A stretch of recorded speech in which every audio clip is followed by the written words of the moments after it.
সে ব্যক্তি সফল হয়ে গেছে যে ব্যক্তি তার আত্মাকে পরিশুদ্ধ করতে পেরেছে। ওয়াকাদ খাবা মান দাসাহা, যে ব্যক্তি আত্মাকে পরিশুদ্ধ করতে পারে নাই সে ব্যক্তি ধ্বংস হয়ে গেছে। কিভাবে পরিশুদ্ধ করবেন? তিনটা হাদিস আপনাকে আগে শোনাই। এক, আল্লাহ রাব্বুল আলামিনের হাবিব মুহাম্মদ সাল্লাল্লাহু আলাইহি ওয়াসাল্লাম দরুদ পড়েন, বলেন সাল্লাল্লাহু আলাইহি ওয়াসাল্লাম। তিনি বলছেন যে আল্লাহর এমন কিছু বান্দা আছে যারা জান্নাতে প্রবেশ করবে যাদের অন্তরটা হবে পাখির মতো নরম। কার মতো? পাখির মতো।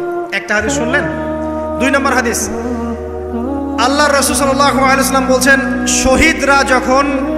শহীদদের আত্মা যখন আল্লাহর কাছে পৌঁছায়, আল্লাহ রাব্বুল আলামিন সেই আত্মাগুলোকে সবুজ রঙের কিছু পাখির মধ্যে প্রদান করেন এবং সেই পাখিগুলো আরশের নিচে লণ্ঠন আছে এখানে বসে থাকে এবং তারা জান্নাতের যে কোনো জায়গায় যায়, ঘুরে খাবার খায়, আবার ফিরে আসে।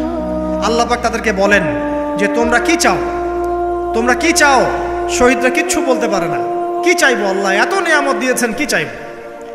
যখন আল্লাহ বারংবার প্রশ্ন করতে থাকেন তোমরা কি আর কিছু চাও, তোমরা কি আর কিছু চাও, তোমরা কি আর কিছু চাও, তখন শহীদরা শেষে বুঝে যে আমাদের কিছু না কিছু তো বলতে হবে এখন।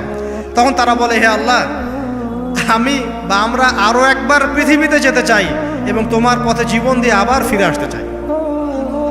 আল্লাহ পাক বলেন এই সুযোগ তো আর নেই, অতএব তোমাদের আর কিছু চাওয়ার নেই, তোমরা এখানেই থাকো।